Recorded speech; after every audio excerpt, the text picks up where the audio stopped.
বিসমিল্লাহির রহমানির রহিম। আসসালামু আলাইকুম সুপ্রিয় ছাত্রছাত্রীবৃন্দ। সরকারি হলঙ্গা কলেজে আয়োজিত অ্যাকাউন্টিংয়ের অনলাইন ক্লাসে তোমাদের স্বাগত জানাই। আজকে আমরা ফেয়ার ভ্যালু মেজারমেন্ট নিয়ে কথা বলব, যেটা IFRS 13 অনুযায়ী হয়েছে আর কি। প্রথমে আমরা জানব ফেয়ার ভ্যালু কী। ব্যবসায়ের সম্পত্তি ও দায়সমূহের ন্যায্য মূল্য বা বাজার মূল্যের মধ্যে কিছু পার্থক্য আছে। ন্যায্য মূল্যের ক্ষেত্রে ইনভেস্টপিডিয়া বলছে, in accounting and economics fair value is a rational and unbased estimate of the potential market price of a goods, service, or asset. It takes into account such objective factors and subjective factors. অর্থাৎ হিসাব বিজ্ঞান ও অর্থনীতির দৃষ্টিকোণ থেকে ন্যায্য মূল্য হচ্ছে যৌক্তিক এবং প্রভাববিহীন ব্যবসায়ের পণ্য, সেবা বা সম্পত্তির সম্ভাব্য বাজার মূল্য, যাতে কিছু উদ্দেশ্যগত এবং বিষয়গত উপাদান কাজ করে। এটা হলো বাস্তব অস্তিত্বভিত্তিক ভবিষ্যৎ বাজার মূল্য। এখন ন্যায্য বাজার মূল্যের মধ্যে যারা প্রভাব বিস্তার করে, একটা হচ্ছে উদ্দেশ্যের যে উপাদান আছে সেটা প্রভাব বিস্তার করে। এগুলো হচ্ছে অধিগ্রহণ ব্যয়, উৎপাদন ব্যয়, সরবরাহ চাহিদা, এগুলো। আর এটা হচ্ছে বিষয়ভিত্তিক, সেগুলো হচ্ছে ঝুঁকি, বৈশিষ্ট্য বিশ্লেষণ, মূলধনের ব্যয়, একক উপযোগ গ্রহণ ইত্যাদি। অ্যান্ড এটা যদি IFRS 13 অনুযায়ী করতে হবে, 13টা কিন্তু তোমার জানতে হবে যে এটা কীভাবে এটাকে ফেয়ার ভ্যালু করতে হবে। সেখানে বিভিন্ন সেকশনে এটা বলা আছে। একটা হচ্ছে মার্কেট প্রাইস হলে কী হবে, ইনকাম অ্যাপ্রোচ হলে কী হবে, আর কম্বিনেশন হলে কী হবে, এগুলো কিন্তু কী করা আছে 13তে বলা আছে। এখন তাহলে এখানে সাধারণ শেয়ারের মূল্য বাই করতে হয়, তারপর ব্যবসায়িক মূল্য বাই করতে হয়, ক্যাশ ফ্লো বাই করতে হয়, বাট্টাকৃত ডিসকাউন্টেড হার বাই করতে হয়। তো এখন এখানে যেই জিনিসগুলো 13তে আছে তার মধ্যে একটা আছে অ্যাডজাস্টেড নেট অ্যাসেট মেথড, একটা আছে CAPM বা ক্যাপিটাল অ্যাসেট প্রাইসিং মেথড, একটা আছে ক্যাপিটালাইজেশন রেট, একটা হচ্ছে কম্পারেবল কোম্পানি পিআর, একটা comparable company valuation multiple technique, একটা হচ্ছে কন্ট্রোল প্রিমিয়াম, একটা হচ্ছে cost of debt, cost of equity capital, credit scoring model, আর ডিসকাউন্টেড ক্যাশ ফ্লো মেথড, তার discount for the lack of liquidity, discount rate, dividend discount model, আর enterprise value, equity value, exit multiple, free cash flow to equity, তারপর আছে free cash flow to firm, আর হচ্ছে indicated fair value, নন controlled interest discount, আর হচ্ছে normalisation, option pricing model, এবং restricted stock supplier. তারপর আরেকটা আছে যে systematic risk, tangible book value, terminal value, এবং কি ট্রেডিং মাল্টিপল। এই জিনিসগুলো কিন্তু এখানে কি আছে। এই ফর্মুলাগুলো আমাদের প্রয়োজন হবে। অর্থাৎ আমরা যদি লভ্যাংশ বাট্টাকরণ মডেল করি, একটা মেয়াদের জন্য হলে হবে PO = D1 + P1 / 1 + K। PO হচ্ছে present bill of equity share, D1 হচ্ছে এক্সপেক্টেড ডিভিডেন্ড, P1 হচ্ছে এক্সপেক্টেড সেলিং প্রাইস, তারপরে KE হচ্ছে রিকোয়ার্ড রেট অফ রিটার্ন। আর একাধিক মডেলের জন্য যেটা হবে PO = D1 + 1 + KE + D2 / 1 + KE², এবার DN PN N পর্যন্ত আমরা যাব।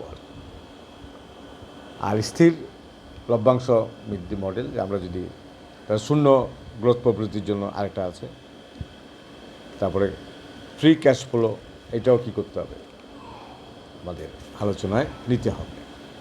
তারপরে আপেক্ষিক মূল্যায়ন পদ্ধতি আছে, ডিসকাউন্টেড ক্যাশ ফ্লো পদ্ধতি আছে। তো এই পদ্ধতিগুলোর জন্য যেই ফর্মুলাগুলো আমাদের ব্যবহার করতে হবে, এবং যদি মডেল আমাদের বলা থাকে আর কি, সেটা কিন্তু আমাদের নিতে হবে। যেমন ওয়াল্টার মডেল অনুযায়ী আমরা যদি আমাদের বলে যে market price of the share অথবা value of the firm buy করা, এই দুইটা বলতে পারে আমাকে ওয়াল্টার মডেল অনুযায়ী।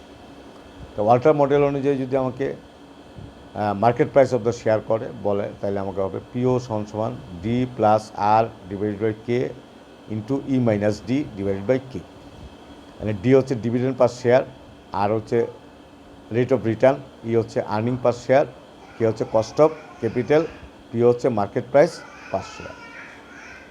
আর এখানে আমরা আরেকটা জিনিস চাইতে পারবে, ভ্যালু অফ দ্য ফার্ম চাইতে পারবে। সেখানে PO × N, মানে B হচ্ছে value of the firm, PO হচ্ছে market price per share, N হচ্ছে নাম্বার অফ শেয়ার আউটস্ট্যান্ডিং। তাহলে ওয়াল্টার মডেলে আমার দুইটা জিনিস আমার চাইতে পারে, একটা হচ্ছে মার্কেট প্রাইস পার শেয়ার, আর একটা হচ্ছে ভ্যালু অফ দ্য ফার্ম। আর গর্ডন মডেলও কিন্তু আমাকে এই জিনিসগুলো চাইতে পারে। একটা হচ্ছে মার্কেট প্রাইস পার শেয়ার চাইতে পারে, আবার ভ্যালু অফ দ্য ফার্মও আমার চাইতে পারে। তাহলে আমার মার্কেট প্রাইস পার শেয়ার যদি চায় গর্ডন মডেল অনুযায়ী, সেটা পিও সমান সমান E 1 into 1 minus B divide by K minus B into R. তাহলে এই ফর্মুলা দিয়ে আমি কী করবো, মার্কেট প্রাইস পার শেয়ার বাইর করব। আর ভ্যালু অফ দ্য ফার্ম আমার বাইর করতে গেলে সোজা এটা পিও ইন্টু এন হবে। তাহলে এই গেল আমার ওয়াল্টার মডেল আর গর্ডন মডেল। তাহলে ওয়াল্টার মডেলে আমার মার্কেট প্রাইস পার শেয়ার আর value of the firm, Gordon মডেলে কি আমার market price per share value of the firm আমি পাইতে পারব। আর এমএম মডেল যেটা, মডিগ্লানি মিলার মডেল যেটা, এখানে আমার তিনটা জিনিস আমাকে চাইতে পারে। সেটা হচ্ছে মার্কেট প্রাইস পার শেয়ার, আরেকটা হতে পারে number of new share required, আরেকটা হচ্ছে ভ্যালু অফ দ্য ফার্ম। এই তিনটা জিনিস আমার ক্যালকুলেশন করার প্রয়োজন হতে পারে। তাহলে আমি মার্কেট প্রাইস পার শেয়ার যদি হয় সেটা হবে পিও সমান সমান D1 plus P1 divide by 1 plus K. আর number of new share required যদি হয় তাহলে নাম্বার অফ শেয়ার সমান সমান 1 minus E plus D divide by PI. আর ভ্যালু অফ দ্য শেয়ার যদি আমার জানতে হয় সেটা হচ্ছে পিও সমান সমান P1 1 plus delta N in plus E minus 1 divide by 1 plus K. তাহলে এখানে এমএম মডেলের 3টা, গর্ডন মডেলের 2টা, ওয়াল্টার মডেলের 2টা, এই 7টি ফর্মুলা জানলে আমরা যে কোনো মডেল অনুযায়ী ভ্যালু অফ দ্য ফার্ম এবং কি number of new share required এবং কি মার্কেট প্রাইস পার শেয়ার আমরা ক্যালকুলেশন করতে পারবো। এর বাইরে আমাদের লাগবে শেয়ার রিপারচেস। সেখানে যদি ইকুইলিব্রিয়াম প্রাইস চায় পি সমান সমান S into PO divide by S minus N. আর আমরা যদি ডিভিডেন্ড জানতে চাই সেটা হবে net income minus retained earning. আর আমরা যদি কারেন্ট ইপিএস জানতে চাই তাহলে total earnings divide by number of common share ভাগ দিব। আর পিই রেশিও যদি জানতে চাই market price per share divide by earning per share. R O A অর্থাৎ রিটার্ন অন টোটাল অ্যাসেট যদি জানতে চায় সেটা হবে EAT divide by total asset into RAT total asset into 100। আর ডিপিএস যদি জানতে চায় সেটা হবে total dividend divide by number of share. আর যদি ডিপি রেশিও আমার প্রয়োজন হয় সেটা হবে DP ratio is equal to dividend divide by earnings into 100। আর রিটেনশন রেশিও যদি জানতে চায় সেটা হবে 100% মাইনাস ডিপি রেশিও। আর 12 নম্বর হচ্ছে expected market price after purchase যদি জানতে চায় সেটা হবে পিই ইন্টু ইপিএস। আর জি বা গ্রোথ রেট আমি যদি জানতে চাই তাহলে জি সমান সমান 1 minus pay out ratio into ROE। মানে ROE হচ্ছে রিটার্ন অন ইকুইটি, বা জি সমান সমান বি ইন্টু আর। মানে বি হচ্ছে রিটেনশন রেশিও, আর হচ্ছে রেট অফ রিটার্ন।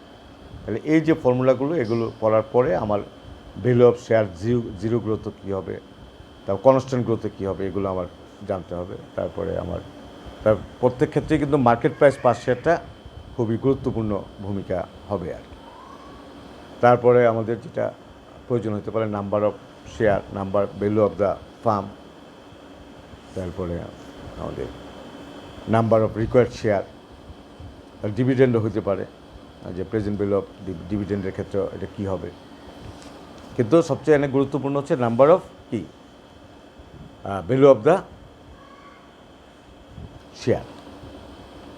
এই ছিল আজকের আলোচনা। আশা করি সবাই বুঝতে পেরেছো। তবে এখানে তোমাদের সবার আগে যেটা লাগবে যে ন্যায্য মূল্য পরিমাপ করতে আমরা আসলে কোন কোন জিনিসগুলোকে ন্যায্য মূল্যে পরিমাপ করতে হবে এটা IFRS 13-তে কিন্তু পরিষ্কার করা কী করা আছে বলা আছে। তো সেটা আমি আগে শিখব যে IFRS 13-তে কী কী জিনিসকে ন্যায্য মূল্যে পরিমাপ করতে বলা হয়েছে। তারপর সেই জিনিসগুলোকে আমি কী করব, ক্যালকুলেশনে নেব, এবং ওইখানে আমার যে জিনিসগুলোর দরকার সেগুলোকে আমার কিভাবে ন্যায্য মূল্যে পরিমাপ করতে হবে সেটা আমি শিখব। তাহলে সবার আগে শিখতে হবে IFRS 13, এবং IFRS 13-র যে প্রক্রিয়াটা সেটাও কিন্তু কী করতে হবে, জানতে হবে। এই ছিল আজকের আলোচনা। আশা করি সবাই বুঝতে পেরেছ। পরবর্তী আলোচনা দেখার আমন্ত্রণ জানিয়ে আজকের মতো এখানেই শেষ করছি। সবাই ভালো থাকো। আসসালামু আলাইকুম।